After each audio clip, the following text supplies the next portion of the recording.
everybody. Welcome to another Case Closed review for spring 2014. My name is Alan, otherwise known as Hisui. And I'm Kate, otherwise known as Narataki. And we are from ReverseThieves.com, where you can go to get other wonderful podcasts as well as many blog posts per week. This time, we are giving our final impressions for 1 Week Friends from Studio Brainbase, and it was streaming on Crunchyroll. And this was one of the series that I had a bunch of hopes for in this season. I was a little hesitant, but I was like, I think the show might be just okay. It was a good call, Al. It was a really sweet little story, and it doesn't fully finish up, at the end, but it's like a good stopping point, I guess. And it's based on an ongoing manga, so I guess the only other idea would be for them to throw on an anime original ending, and that's usually the setup for disaster. So. And I feel like they don't do that too much anymore with these ongoing titles, so... But I still felt satisfied. Like, we came to a lot of conclusions, like, we learned a lot about the true reason behind Kaori's memory loss in her childhood, and we pretty much get the full story on that, even though we don't meet everybody involved. Feel like we know the answer to that now. And I don't want to give away any spoilers, but I do feel like a lot of the pieces and characters who are involved in the ending are not all seen directly, but have now been placed on the board, and now we know where they are. Yeah, and I feel as though, it's implied that maybe if everything is sort of resolved with that, maybe she won't continue to have memory loss, but we don't really know that that's just complete speculation on my part. Nothing says that. There's hints of how the series could end, but they didn't want to throw on an anime original ending, which was probably for the best. I really liked the romance in this show. I know I saw some people didn't like it because it was so sweet. It was like such a nice show and very sweet, and almost like some people, I guess, felt like it was too sweet. Like it was too adorable, like to really for them to embrace it. But I really liked that about it. I like a spectrum of romances, and this was the most innocent, still very satisfying to see their small steps towards each other. And of course, devastating. Luckily, I had kind of begun the show believing that I was going to be completely heartbroken, devastated by the end. Like, I felt like that was where we were going, but thank goodness that this show did not end up breaking my heart. I actually felt kind of surprised. And I feel like it delivered a lot of solid feelings. And it was kind of one of those healing shows where it was refreshing, but at the same time, it kind of tugged at the heartstrings a little bit. And there's like a little drama, and there is a little romance. It's not, I felt like that it wasn't all imagined or something, it's definitely there. And I was mildly disappointed at the ending because I really thought that there would be kind of a more definitive step in the romance department at the end, which there isn't. There are kind of some declarations, but they're somewhat indirect. Yeah. And so I wanted just didn't have to be crazy. It's not like this is a show where somebody's gonna start making out with anybody, or like if people stand close to each other, then it's like a big deal. So it is very innocent. I wanted just a little bit more. There was an indirect marriage proposal, Kate. Oh, well, yeah, there was. But again, indirect and sort of confusing. Still, I thought that, emotionally I felt really satisfied. And it has, of course, kind of that frustrating melodrama in the last few episodes. Yeah, no, I was going to bring up two major problems I saw people usually had that I didn't have a problem with was, one, they felt like unnecessary dramas at the end when everything was usually kind of peaceful. I kind of disagree, only because I'm not necessarily in it for it to be peaceful. Kaori had a traumatic event that we know something traumatic happened to her and made her lose her memory. That doesn't say peaceful to me. And so I feel like the drama was connected to that, and it wasn't some invented new drama. It was related to kind of the central plot of the entire series. So I couldn't call that unnecessary. I mean, sure, it was melodramatic in what happened and kind of standard for a romance series to sort of insert another person into, between two characters. I mean, that's kind of like 101, but it's related to the main plot of the story, and it actually ended up being pretty interesting how it turns out. Although I was not, I really hate that guy, but the way that he blames himself for, everything, I was really taken aback by. And I hope that that's sort of addressed better in the manga, because people are overlooking some major things that happened and putting all the blame on themselves.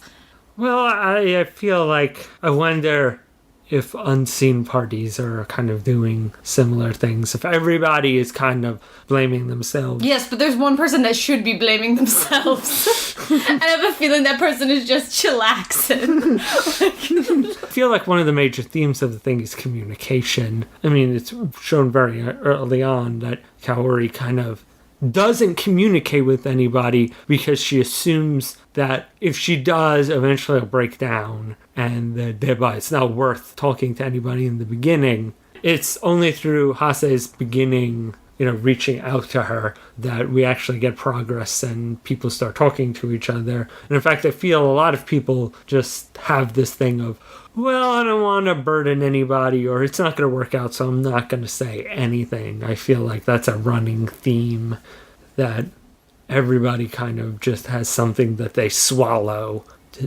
that poisons them later on. So I wonder if even the more reprehensible character in the series is doing that to some degree. I feel like now that we're talking about it, the way that you described it, Al, kind of reminds me of a silent voice, except a silent voice is a lot more serious than everybody's problems, but just the way that you described One Week Friends and the communication thing right now reminded I could go on a whole separate thing about One Week Friends. I feel there is definitely one character who does not, but that is a completely different discussion for another time. I did want to bring up, before I have some other thoughts, the one other major criticism I heard, that people felt Hase was too possessive. First of all, I mean, he is about as mildly possessive as any person is for someone that you care about. And everybody, I feel like the way that he goes about it and the way that he realizes it is, I think, part of growing up and completely true, because everybody is like that. No, Kate, everybody learns how to be a selfless lover from the beginning, and only bad people don't know how to do that. And I feel like he recognizes it. And I feel like it's a natural reaction, and people have this with their best friends too. And if anybody listening to this podcast is like, I've never felt that way, well, bully to you. That's amazing. I mean, you are really I'm going to assume that you have friends and not just assume that you don't have friends, because I'm not a terrible person. But everybody gets a little jealous when friends come into people's lives, especially people that you feel like you're really close to, or in this case, he obviously has romantic feelings for. And then when she's getting close to other people, it was like, oh, I know that this is good, and I don't feel like he stands in her way. That's the thing, is that he recognizes that he's kind of jealous, and he's like, man, I kind of liked it when it was just the two of us. But then he does not continue to prevent her from meeting and making friends. And I think that's the important step that's shown, because people are going to feel possessive. It happens. I wonder how much it's almost a litmus test of how much you've had bad trauma with that being done to you, as opposed to you just having those feelings. I don't know. I mean, I get it. I totally get where people are coming from. I think that I've seen it lobbed at more worthy targets, however, and I think that Hase is trying. I think he's trying really hard, and I don't think that he's possessive in any sort of abusive or incredibly detrimental way. And I feel like, in a way, it gives him a character flaw. It doesn't make him, I am perfect boyfriend, and I am perfect girlfriend. Or it doesn't give him what kind of happens a lot in these like shonen romances where it's like self-insert. I'm so the nicest guy in the whole world. Why doesn't anybody get it? We don't need any more of that. I think you're right, Al, that, it gives him character. It gives him a really natural flaw. And I don't think that I don't think it comes off as like really terrible. Because you all need to read some more shoujo where it's bad. It's bad, terrible bad, where you have to worry about it and start questioning. Like, we have to think about it and really, like, reassess your moral values, okay?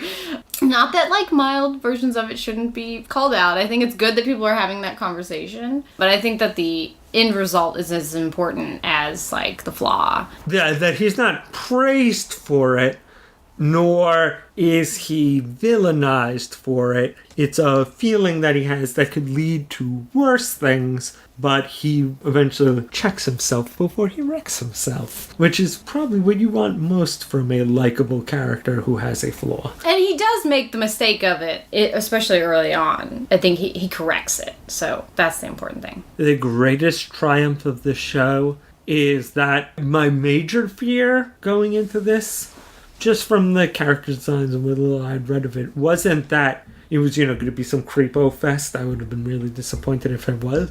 But that it couldn't maintain this premise. That it was like one of those stories where you're like, man, that was a great first chapter. And that's really all it should have ever been. It was like a really good one-shot premise, but it could not sustain that idea. I think that was kind of my biggest fear. But I was glad that they were able to keep her memory loss a interesting mechanic that made the story interesting but didn't make it feel like it was stuck in a rut. But I could see if it went on for too much longer after this part, it could become repetitive. Because like the middle of the series, she's made some progress, and then that progress is knocked backwards by the reappearance of somebody from the past.